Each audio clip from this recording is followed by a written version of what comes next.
Hay una ciudad en el condado de Los Ángeles, una ciudad satélite al sur de la gran metrópoli de Los Ángeles. Esa pequeña ciudad, Beverly Hills, es una ciudad que algunos sociólogos diseñaron como una ciudad donde el mal no debía existir.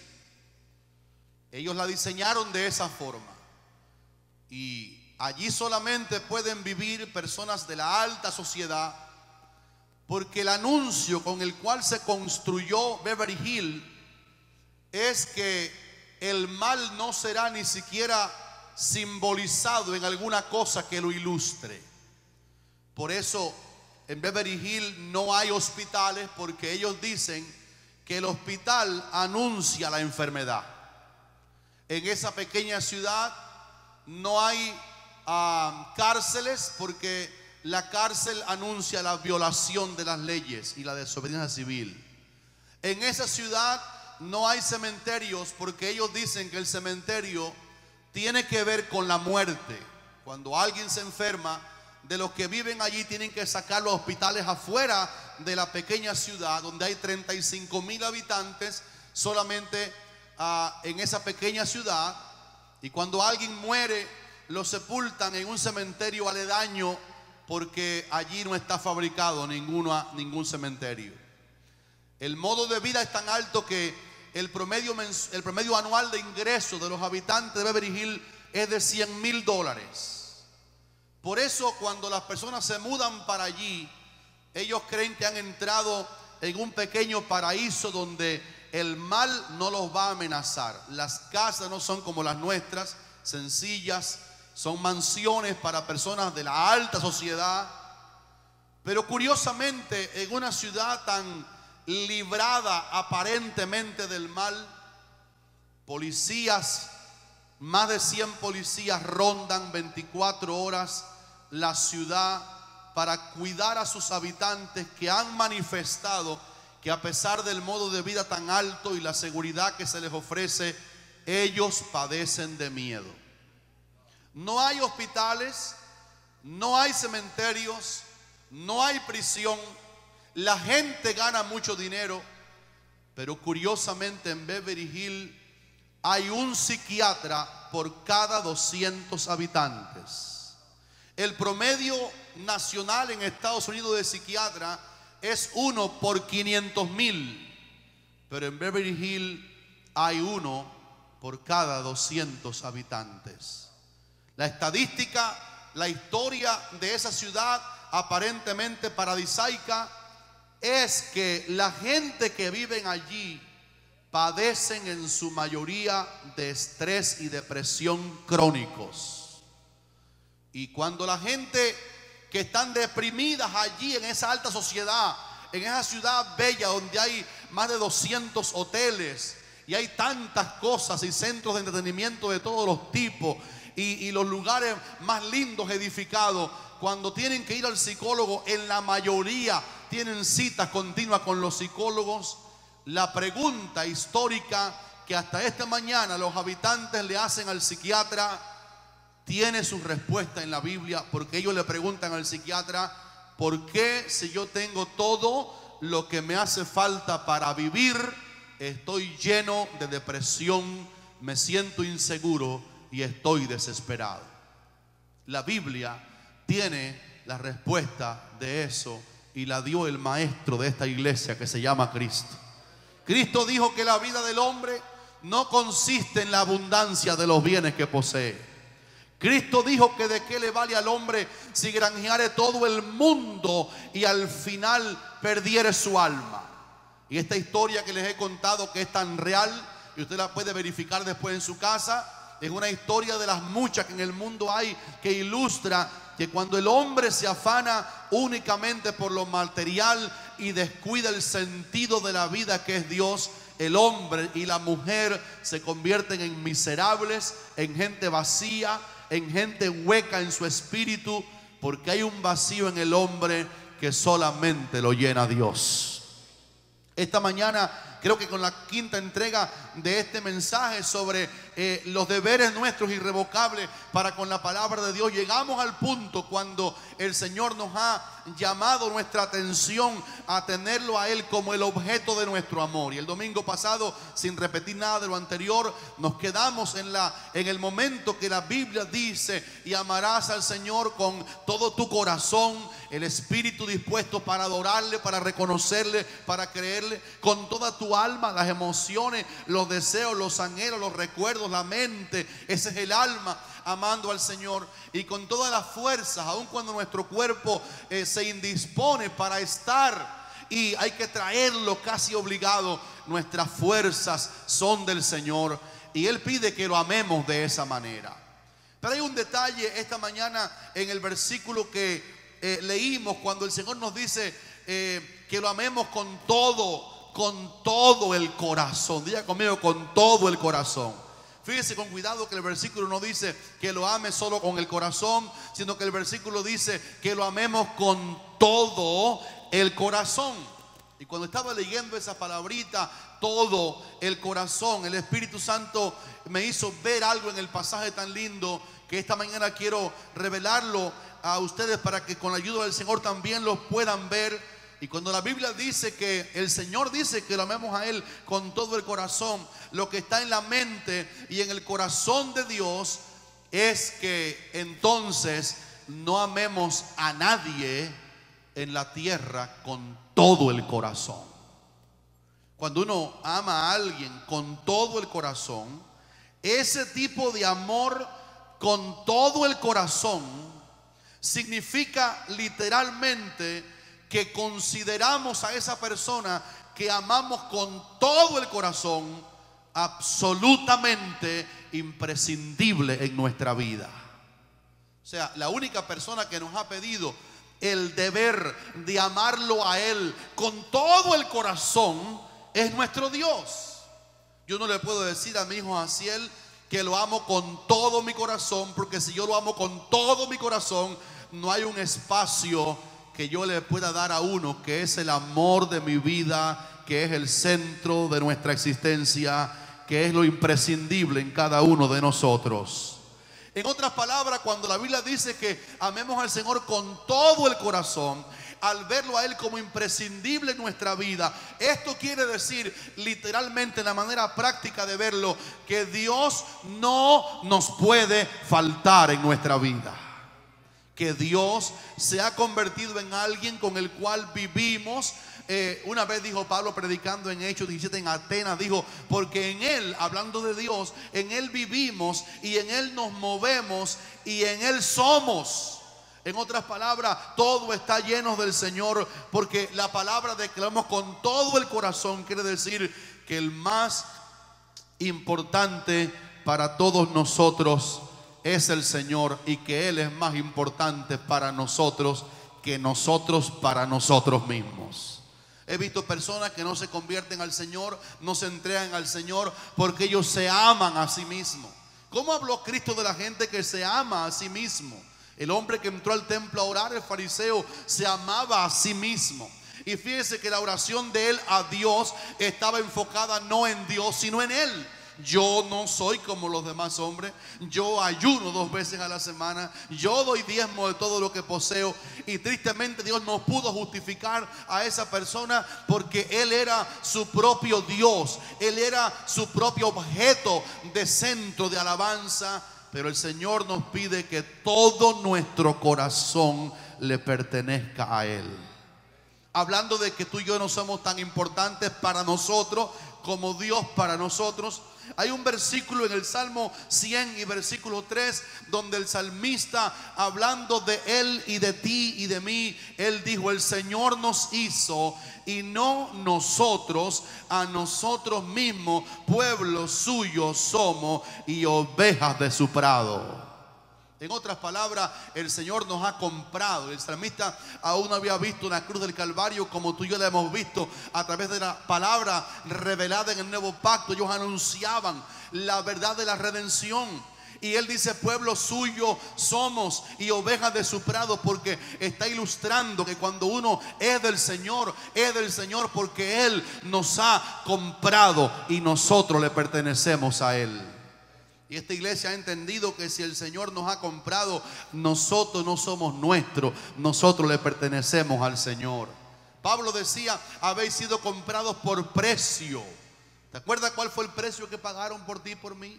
El más caro que había. Dice Pedro, nos fuimos redimidos con cosas corruptibles como oro o plata, sino con la sangre preciosa de Cristo. Aleluya por eso.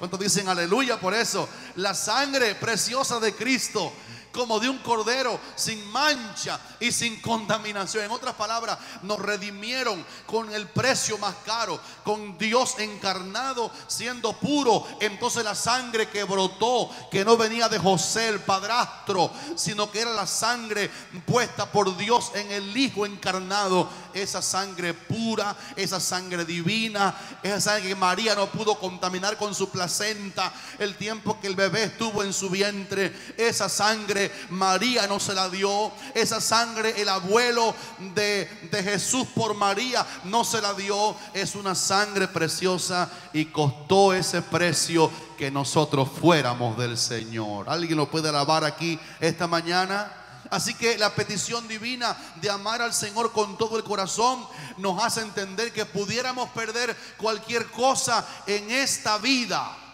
y aún así nos sentiríamos completos. Hemos oído el testimonio de las personas todavía no maduros en la fe que han avisorado la muerte de un ser querido y han dicho, si él se va, yo me muero. Pero los cristianos no creemos esa manera de pensar, porque el que ama a Dios con todo el corazón puede decir con Pablo, con Cristo estamos completos.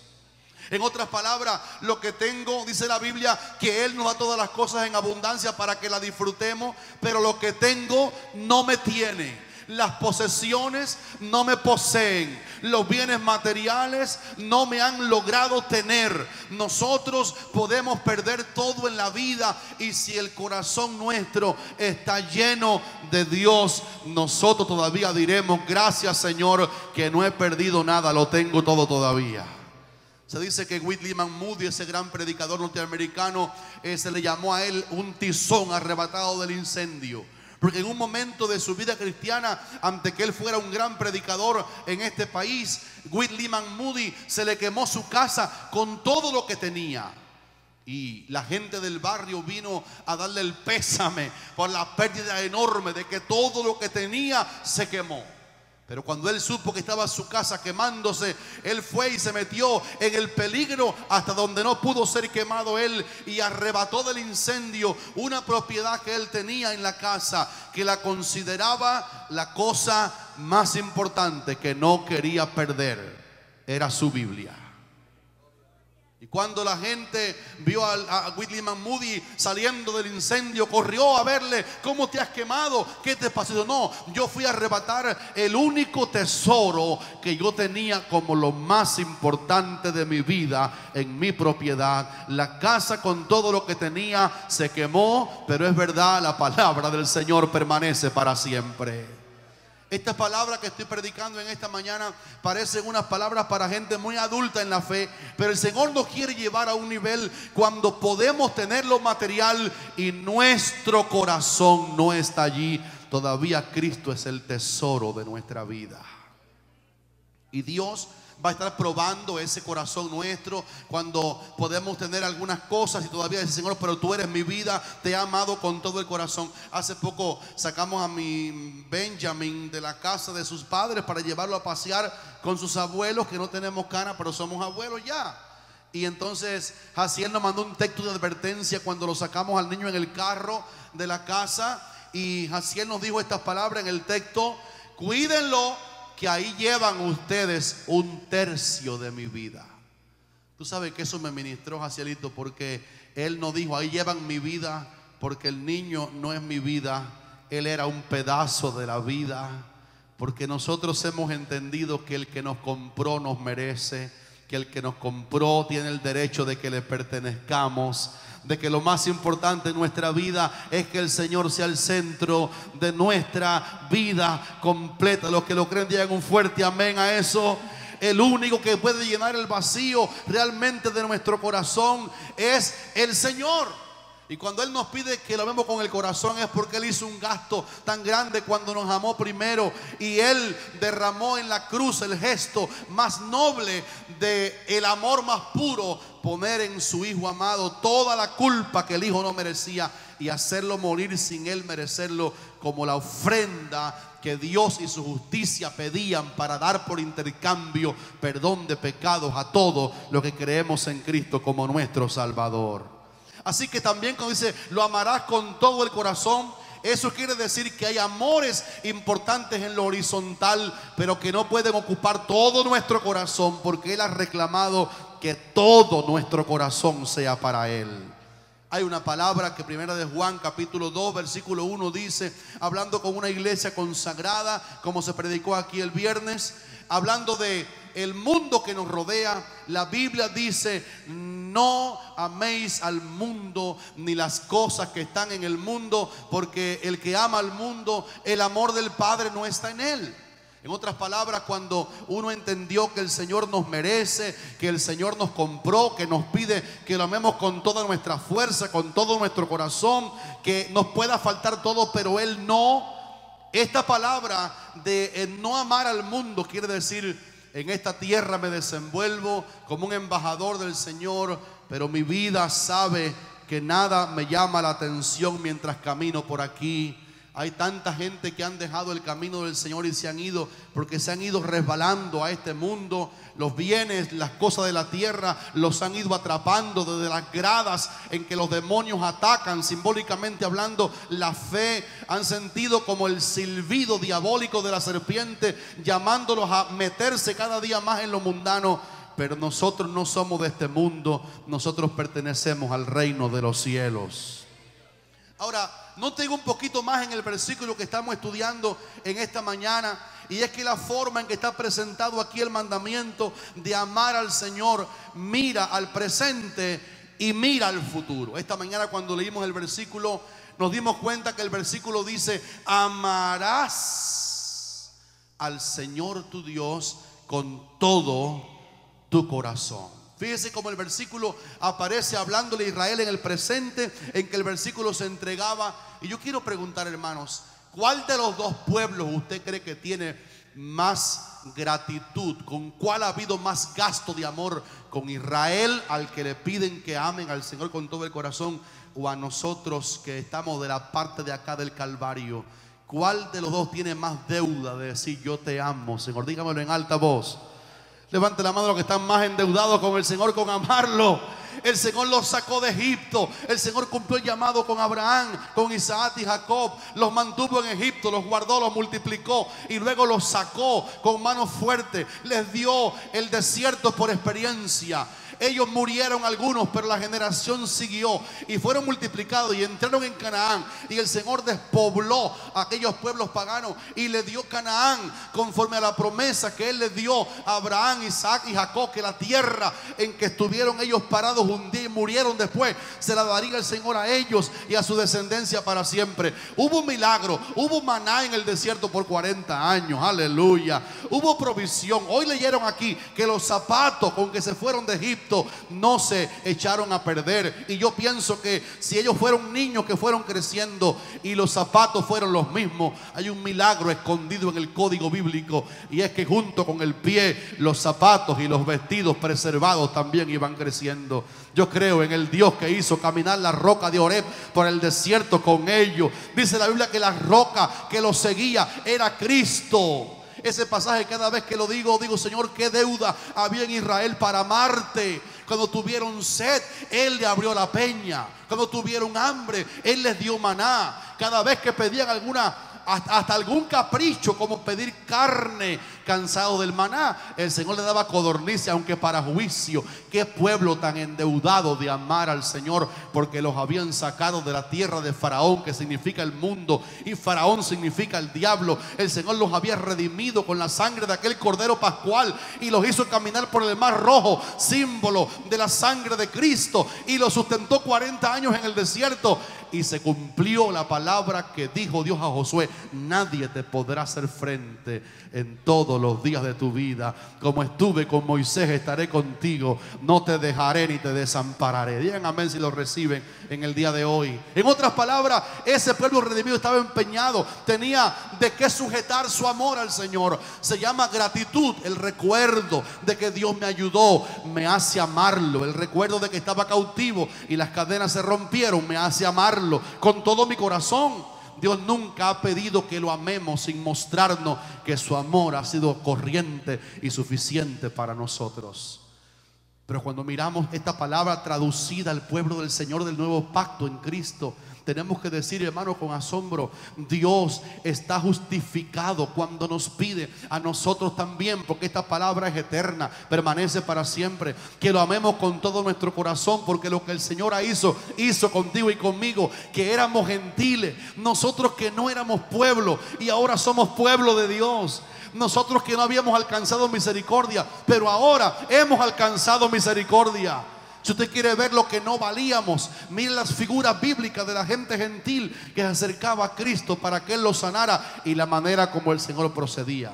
Una mujer gentil vino al Señor oyéndole como sanador y que echaba fuera demonios, y trajo la petición de una hija que no estaba con ella allí. Y la mujer era de Tiro y de Sidón, era sirofenicia de nación, y vino a pedirle misericordia al Señor. Mi hija está gravemente atormentada por un demonio. Y el Señor habló una palabra que quedó en la Biblia para que pudiéramos valorar lo que Dios ha hecho con nosotros al redimirnos de nuestros pecados, no siendo del pueblo de Abraham en cuanto a la sangre. Y el Señor dijo: no está bien, mujer, tomar el pan de los hijos, que duro parecía, ¿verdad?, y darlo a los perrillos, porque los judíos pensaban que los gentiles eran tan despreciables como un perrillo en la casa. Esa es la manera como los judíos veían al Mesías, que no creyeron, pero que lo verían un día según su fe, como los que merecían el mesianismo, como los que merecían el Redentor. Los gentiles no merecíamos nada. Y cuando vieron al Señor conversar con una mujer, dice que es la mujer de Samaria, la gente se asombró de que Él estaba conversando con una mujer en el pozo de Jacob, y que la mujer no era del pueblo del Señor. Y el Señor dijo: mujer, no puedo dar el pan de los hijos a los perrillos. Pero la mujer gentil, inmerecedora en cuanto a la sangre de Abraham, Isaac, Jacob e Israel, el pueblo, oyó aquellas palabras y el milagro seguía pidiendo. Ella sabía que se faltaba un milagro en su hija. Digo: Señor, sí, pero aún los perrillos comen de las migajas que caen de la mesa de sus amos. Y cuando el Señor, que a lo suyo vino, que a su pueblo vino, que a los judíos vino, no a los gentiles primero, oyó aquel grito gentil de que aunque sea una migaja de su gloria cayera sobre su hija, el Señor dijo: oh mujer, grande es tu fe, hágase contigo como quiere. Y su hija fue sanada desde aquella misma hora. Alábele si puede en esta mañana. En otras palabras, uno se acostumbra al beneficio del amor de Dios y a veces no lo valora, mis queridos hermanos. Y Él nos está pidiendo a nosotros que lo amemos con todo el corazón. Que agradecidos fuéramos si lo hiciéramos verdad, porque lo que Dios ha hecho con los gentiles, contigo y conmigo, es tan grande que vale decirle: te amo a ti con todo mi corazón. Todo me puede faltar, pero tú no me puedes faltar. Me parece ver al salmista sentado aquí en un banco esta mañana oyendo este mensaje, y él se pone de pie y grita medio mensaje: ¿a quién tengo yo en los cielos sino a ti? Y fuera de ti no hay nada que desee en la tierra. Mi carne y mi corazón desfallecen, pero la roca de mi corazón y mi porción es Dios para siempre. Ahora mire con cuidado lo que el versículo dice. Dice Dios: amarás al Señor tu Dios con todo tu corazón. Esto de amarás quiere decir que el amor al Señor no es un pico de emoción que un día el Señor me llenó con su espíritu y me dio una bendición, me hicieron un regalito y doy un brinco de amor. La Biblia habla de algo más serio cuando dice que amemos al Señor, porque lo pone el mandamiento en tiempo presente continuo, que también llega al futuro. Amarás no quiere decir ámalo hoy nada más. Amarás no quiere decir ámalo esta mañana en el culto.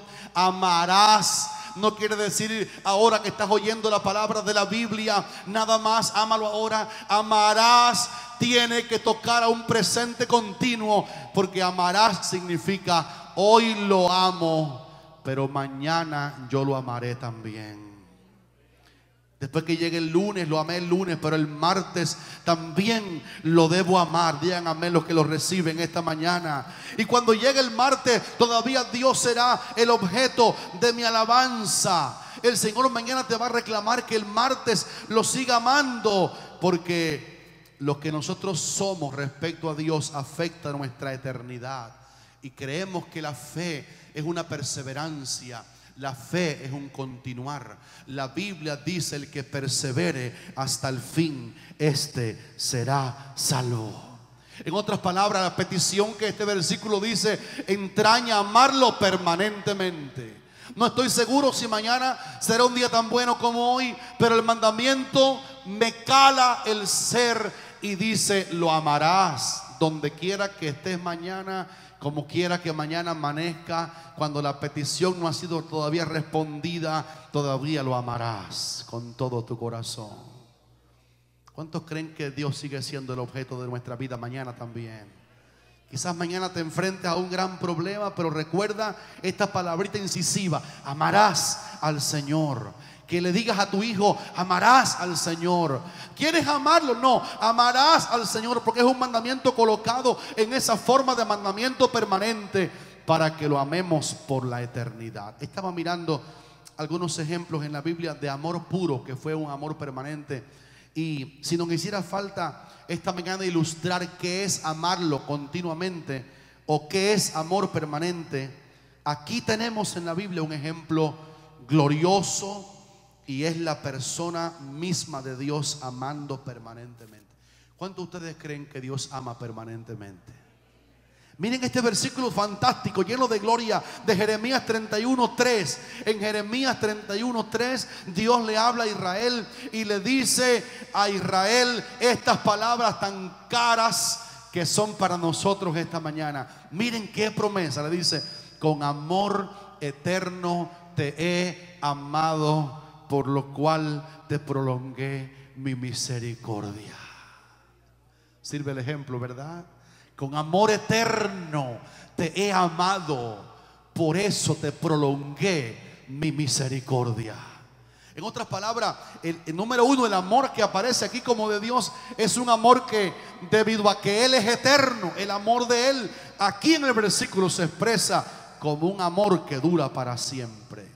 Y ahora Dios ilustra el amor de Él que dura para siempre con el objeto práctico de su misericordia, y dice: porque te amé permanentemente, te prolongué mi misericordia. Hay gente, mis amados hermanos, que me están viviendo nada más sacando del banco de la misericordia del Señor. Y yo te quiero animar que no gastes demasiado esa cuenta bancaria que se llama la misericordia del Señor. Te prolongué mi misericordia. Te he amado tanto, a tal manera que mi misericordia te la prolongué para poderte seguir salvando.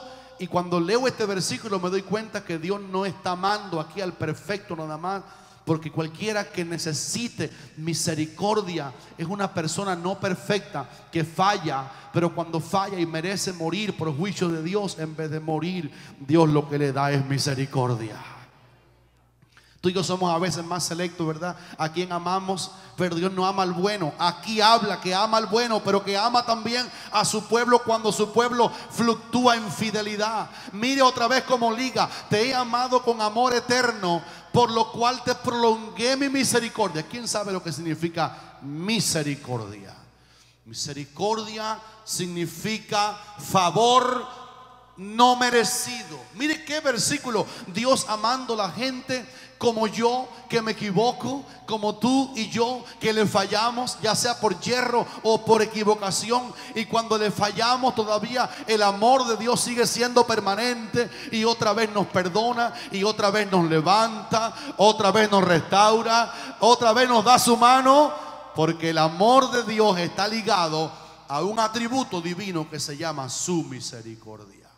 Hay otro versículo maravilloso en Juan capítulo 13, versículo 1, que ilustra el mensaje de esta mañana sobre amar permanentemente, y es el amor de Jesús viviendo aquí en la tierra para con los que le siguieron a Él. Mira lo que dice Juan capítulo 13, versículo 1: como había amado a los suyos que estaban en el mundo, los amó hasta el fin.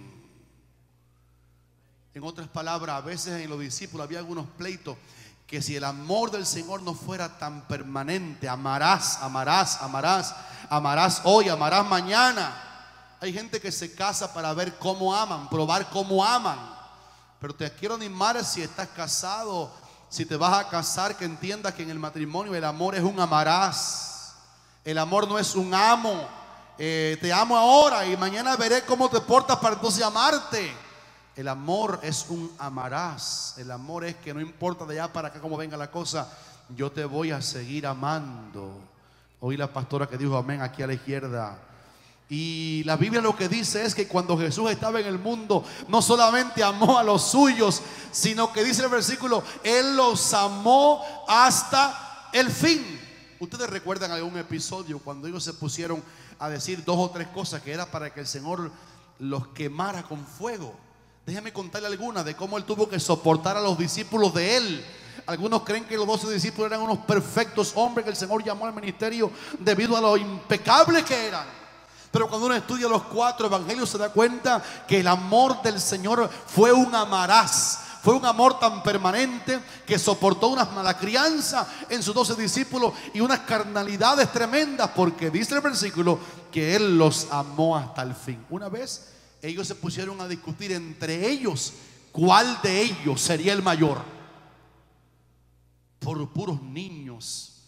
Y el Señor tuvo que venir a intervenir, y en vez de regañarlo y decirle, discípulos ignorantes, no conocen realmente quién es el grande que vino del cielo, en vez de ponerse como ejemplo Él del único que de verdad es perfecto. ¿Cuántos dicen aleluya al Señor? En vez de ponerse Él como el único, mire, tienen que alabarme porque yo vine del cielo, soy el encarnado Mesías.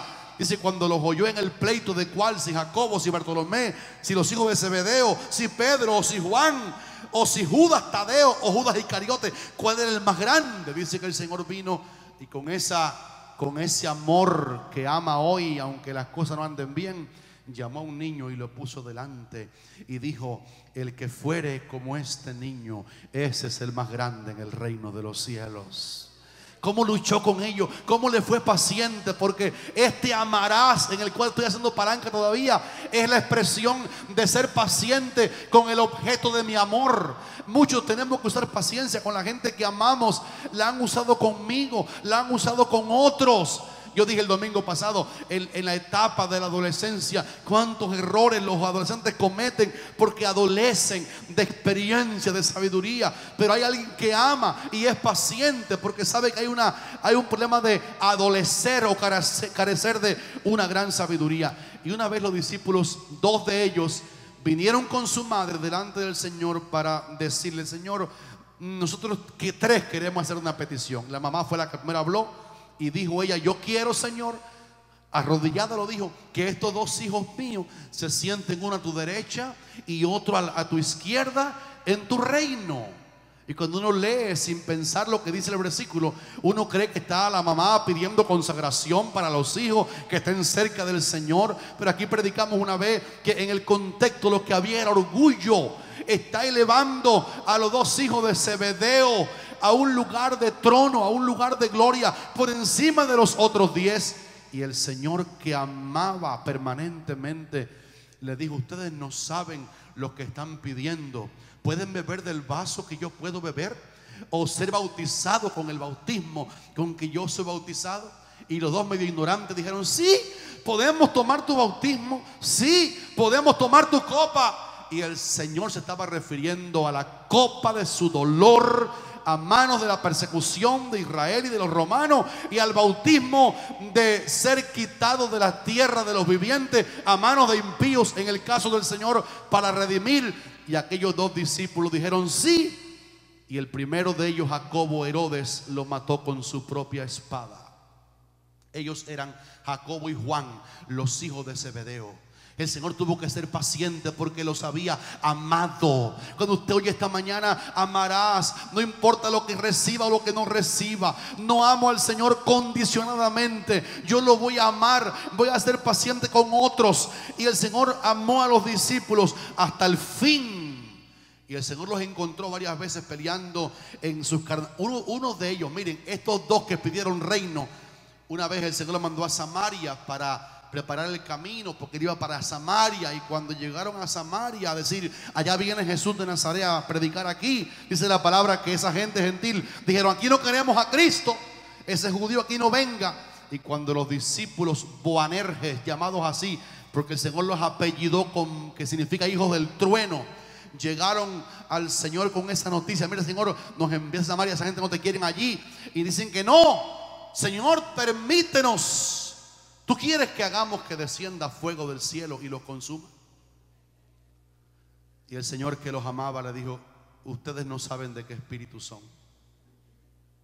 En otras palabras, ustedes no saben lo que los está moviendo. Yo no vine para perder las almas de los hombres, yo vine para salvarlas. ¿Cuántos dicen amén, hermanos? Qué incisivo esta mañana es el texto. Amarás en una manera incondicional. Dice después Efesios capítulo 5 que Él amó a la iglesia y se entregó a sí mismo por ella. Hay un tipo de amor en la Biblia que está en el libro de Ruth. Yo quiero que al menos apunten, amados, el texto. Ruth capítulo 1 y versículo 16, que ilustra la demanda de Dios en este día para que lo amemos hoy y mañana. Lo amarás. Esta mujer era una de las nueras de Noemí, la mujer del difunto Elimelech. Noemí, de los campos de Belén, viajó a Moab porque había hambre en Belén. Se llevó a sus dos hijos. Eso trata el libro de Ruth, que nada más tiene 4 capítulos. Se llevó, fue con el esposo Elimelech, Noemí. Se llevó a Malón y a Kelión, sus 2 hijos. Ellos se enamoraron en la tierra extranjera, gentil, de los moabitas. Y al cabo del tiempo la muerte visitó a esta mujer de Belén y a su familia. Su esposo Elimelech murió en los campos de Moab. Sus hijos Malón y Kelión también murieron. Y se quedaron las 3 mujeres solas, la suegra y las 2 nueras. Y cuando aquella mujer consciente vio que los esposos de sus hijas, respectivamente sus hijos, los esposos de las nueras habían muerto, sus hijos, ella dijo a las 2, váyanse porque yo sé que yo no puedo tener más hijos, y aunque los tuviera un día y crecieran, no pueden ustedes esperarlo. Y Orfa, dice la palabra, que hizo caso a la despedida que la suegra le dio. Pero Ruth no aceptó despegarse de su suegra. Y esto lo digo por si un día podemos sanar esa herida insensata de que las suegras son malas. La iglesia no cree eso. Y la Biblia habla aquí un ejemplo de nuera y suegra que debe ser tomado en serio, porque las suegras deben ser como madres. Que digan amén todas las suegras. Que digan amén las nueras y los yernos. Y dice la palabra de cuando la nuera viuda vio que la suegra Noemí le dijo, también tú vete, porque se fue Orfa. Hay una palabra enclavada en la Biblia, en el libro de Ruth, repito el texto, capítulo 1, versículo 16, que habla, ilustra lo que es amar permanentemente, lo que es amar hacia el mañana, hoy y mañana. Dijo esta mujer Ruth a la suegra, ambas viudas. Ella dijo, no me ruegues que te deje y me aparte de ti, porque a donde quiera que tú fueres, iré yo, y donde quiera que vivieres, viviré. Tu pueblo será mi pueblo y tu Dios mi Dios. Alábele si puede en esta mañana. ¿Sabe qué hubo en esa recompensa? Porque cada vez que Dios ve un gesto de amor permanente, cada vez que Dios ve gente que ama y ama y ama y sigue amando, hermanos, qué índice tan fuerte de divorcio. Hay en el mundo hoy día, como hay gente que se divorciaron un día, que pelearon en la casa, un día que no se entendieron y rompieron su matrimonio porque no pudieron amar de la manera que el versículo pide que se ame. Amarás hacia el mañana, amarás. Dice la palabra que el amor nunca deja de ser. Nadie puede venir a la oficina: pastor, me divorcié porque el amor se me salió. El amor que es amor permanece para siempre. El amor nunca deja de ser. Y me llama la atención cómo esta mujer le impidió a la suegra seguirle rogando que la soltara. No, y te voy a seguir a donde quiera que tú vayas, y aún tu Dios será el mío. Aunque el Dios de ella eran los dioses de Moab, pero esta mujer se convirtió al Dios de Noemí, que era el mismo Dios que estamos adorando aquí esta mañana. ¿Algunos se acuerdan cómo recompensó Dios a esta mujer gentil? Y una de las cosas que me maravillan de la palabra es que a través de todo el Antiguo Testamento Dios fue enclavando a gentiles en el pueblo de Israel para hacernos ver que aunque Cristo tenía una deuda con Abraham, y el pacto era con Abraham, Isaac y Jacob y su pueblo, en el conocimiento eterno de Dios estaba un programa, un abanico mucho más grande de gracia para salvar también a los gentiles. ¿Cuántos dicen aleluya por eso? De tal manera amó Dios no a Abraham ni a su pueblo, al mundo entero. Y como los gentiles se fueron colocando por designio de Dios en la parentela hebrea, para dejarnos un mensaje en código de que tú y yo también estábamos de antemano en el programa de Dios. Faraón quiso recompensar a José por los sueños que había tenido él, que nadie se los interpretó. Y cuando José apareció, el único que sabía de parte de Dios qué fue lo que soñó Faraón, que se le olvidó, y lo que significaba, era un joven preso sin causa, un joven santo llamado José. El único hombre en la Biblia de quien no se da ningún detalle negativo, José, porque es un tipo de Cristo. Y cuando el joven judío llega delante del rey ufanado, Faraón, endemoniado, bravo, quería matar a toda aquella gente porque ninguno le interesó el sueño, vino José y dijo: mira, esto fue lo que soñaste. Hay 7 vacas gordas y 7 flacas. Ahora vienen 7 años de abundancia. Cuando vienen ahora la comida habrá tanto, guárdala un poco en almacenes, porque tras 7 años buenos vienen 7 años de hambre. Para cuando haya hambre haya almacén lleno de comida. Y cuando todo aquello se reveló, Faraón dijo: hallaremos a alguien en quien more mejor. Lo voy a parafrasear: al espíritu de los dioses, como él lo conocía. Y José dijo: no son mías las interpretaciones, son del Señor. Será Dios el que dirá el sueño a Faraón. Y entonces Faraón recompensa a José, y dice la Biblia que le da a su hija Aspenaz por mujer a José, que era de la línea pura de Abraham. Era el bisnieto más amado en la realeza de Abraham. Abraham, Isaac, Jacob, José, el hijo perfeccionado a través del sufrimiento como Cristo. Y ese José se casó con una mujer gentil, egipcia, y de ahí, de esa liga de sangre hebrea con sangre gentil, faraónica, nacieron Efraín y Manasés, que fueron 2 tribus de los hijos de Israel. Dios colocando a los gentiles en la realeza.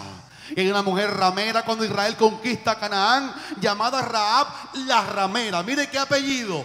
Esta mujer gentil no merecía aparentemente salvación, pero Dios guió los mensajeros a su casa. Ella los recibe, oculta que estuvieron allí, y ellos le informan lo que va a pasar. La mujer guarda el secreto. Y dijeron los espías: cuando Jehová entregue la ciudad en nuestra mano, te haremos bien a ti y a tu casa. Y marcaron su casa con un cordón de grana, que significaba la sangre de Cristo, que protege del juicio nuestra vida. Saben, hermano, se destruyó Jericó, pero la casa de Rahab, que estaba sobre el muro, una gentil impía, pero que había creído en el Dios de Israel, ella fue quien dijo a los espías: el temor de vosotros ha llegado aquí. Yo sé que Jehová entregará a Jericó en vuestras manos, porque el pánico de ustedes ha inundado este lugar. Y cuando acabaron con Jericó, fue salva Rahab la ramera. Y para asombro mío, Rahab la ramera entró en el torrente sanguíneo, nada más y nada menos que del bendito rey David. Alábele si puede en esta mañana.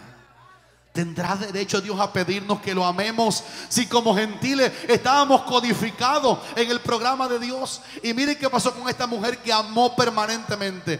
Ella amó tan fuerte a la suegra que cuando llegaron de vuelta a Belén, la gente la recibió, a la suegra y a la nuera, y comenzó a decir: ahí viene Noemí. Y dijo Noemí: no me llamen Noemí, llámenme Mara, amargura. Pero su nuera, que había sido amadora permanentemente, se casó con un bendito hombre de Belén llamado Boaz. Alábele si pueden esta mañana. Qué lindo como el programa de Dios recompensa al que ama permanentemente. Y yo quiero resumir esta prédica, hermano, diciéndote: Dios está haciéndonos un llamado a los redimidos, a los que hemos creído el gasto del Calvario, lo que el Padre dio por amarnos, cómo nos amó permanentemente el Padre, cómo nos ha soportado a ti y a mí Cristo, cómo nos ha perdonado tantas veces el Señor, cómo su gracia nos ha ayudado. Y que Él nos diga esta mañana que lo amemos con todo el corazón. Dios está justificado al pedirnos eso. Por eso este hombre del cual predicamos tanto todavía me sirve esta mañana para acabar este mensaje. Aunque la higuera no florezca, ni no haya fruto en las vides, aunque falte el producto del olivo y los labrados no den mantenimiento, aunque las ovejas sean quitadas de la majada y no haya vacas en otras palabras, no tengo nada en esta tierra de lo cual apoyar mi alegría, no hay nada en lo cual anclar mi felicidad. Con todo, yo me alegraré en Él y me gozaré en el Dios de mi salvación. Ese lenguaje es el lenguaje de la gente que han hecho real el versículo que Dios demanda este día: amarás al Señor tu Dios con todo tu corazón y con toda tu alma. Hay un discípulo que se llamó el discípulo amado. ¿Te acuerdas cómo se llama? Ese era Juan. No se olviden que ese fue uno de los dos que quería estar a la derecha en el trono de Cristo. No se olviden que antes ese fue el Boanerges, que con su hermano querían hacer descender fuego del cielo. Pero el Señor sabe tomar, Él tiene un amor que es químico, y el Señor transforma cualquier corazón duro y lo hace un corazón lleno de sencillez y de humildad y de amor. Y este hombre, hijo del trueno, con su hermano, que querían bajar fuego del cielo, el Señor lo metió en esa metamorfosis de su amor. Yo voy a predicar siempre aquí que el amor es una autoridad. Usted quiere que lo respeten, ame. El que ama gana respeto. Usted se faja por todo lo que le dicen malo, usted no tiene respeto para el que lo ofendió a usted. Pero usted responde con el bien. Y la Biblia dice que el bien tiene el poder de vencer al mal. Y el Señor lo que hizo fue amar a sus discípulos. No los avergonzó nunca en público. No los reprendió por su ignorancia en el grado espiritual que todavía tenían cuando Él los llamó poco a poco. ¿Se acuerdan? Pedro sacó una espada y le cortó la oreja a un siervo del sumo sacerdote. Ese fue Pedro, el discípulo más activo, el que tuvo después las llaves del reino de los cielos para abrir en Pentecostés el evangelio a los gentiles, y después en casa de Cornelio allá en Pentecostés a los judíos, después a los gentiles. Y ese Pedro, tan bueno en revelación, primero, antes era un hombre tan duro, el Señor trató con él, pero al final se carnalizó. Y cuando llegó la turba de Judas Iscariotes para tomar al Señor preso, él dijo en su corazón: yo acabo de prometerle a Jesús en el aposento alto que aunque todos se vayan, yo no. Y él y Juan habían preparado el cordero de la Pascua esa noche, y parece que Pedro guardó el cuchillito con que le cortó el cuello al cordero, y dijo: por si acaso, yo prometí lealtad a mi Señor y amor permanente. Te seguiré hasta el fin, Señor. Y el Señor sí sabía, pero los demás discípulos no sabían que había un cuchillo guardado. Y cuando a medianoche la turba de Judas Iscariote llegó a Getsemaní, era de noche, Pedro vio que vinieron a tomar al Señor preso, y la lealtad de su carnalidad le hizo empuñar aquel cuchillo, y en la oscuridad le tiró un tajazo. No como dijo: voy a cortar nada más la oreja, la derecha.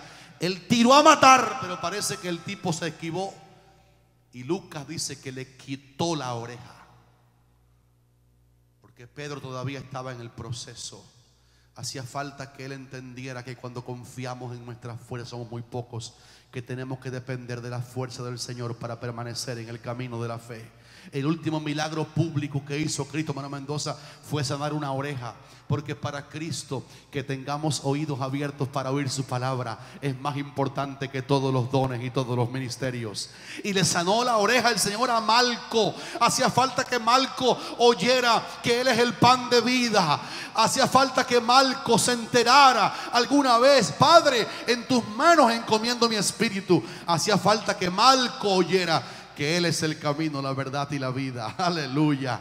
De modo que ahí estaba Pedro, pero el Señor fue paciente con ellos. Y el único apóstol que fue transformado a tal manera que le llamaron el discípulo del amor o el discípulo amado fue aquel apóstol Juan. Y cuando Pedro estaba frente al fragor de la persecución, negó al Señor 3 veces. Pero Juan, el discípulo amado, que no habló mucho pero amaba permanentemente, fue el único de los 12 que dice la palabra que estaba al pie de la cruz donde estaban crucificando a su amado Nazareno. Los demás habían huido. Uno estaba en una sábana envuelta, salió corriendo desnudo. Pedro lo negó 3 veces, pero Juan amaba permanentemente. Y yo quiero, hermano, decirte esta mañana que el Señor está buscando entre nosotros gente que lo amemos permanentemente. Está demostrado que la mejor inversión de la vida es llenarnos de Dios. La mejor inversión de la vida es no poner el tesoro, la mirada en esas cosas que perecen. Beverly Hill ilustra que cuando la gente tiene todo, pero le falta al Señor, le falta paz. No pueden dormir bien. La policía tienen pánico porque no pueden descansar en un tesoro que tú y yo tenemos, que es nuestro Señor. Mañana lunes será una buena prueba para cuando venga el pecado y nos afrente, digamos: no, yo quiero seguir amando a mi Señor con todo el corazón, con toda mi alma y con todas mis fuerzas. Si tú lo amas, levanta las 2 manos y dile: te amo, Señor. Te amo, Señor. Te amo, Señor. Dile: te amo, Señor. Padre, gracias por esta mañana ayudarnos a entender tu gracia. Cómo nos has amado permanentemente. Cómo nos has cuidado hasta este día. Cómo nos has soportado con misericordia eterna. Cómo has prolongado tus beneficios que no merecemos, porque tu amor es un amor permanente. Esta mañana rogamos que el amor de Cristo entre y toque a cada uno que está aquí. El Espíritu Santo nos haga tenerte como lo más importante. Que no haya nada en este Estados Unidos que nos llame tanto la atención como lo eterno, lo permanente, la vida contigo, adorarte, ser tuyos por la eternidad. Te damos gracias por ayudarnos a vencer.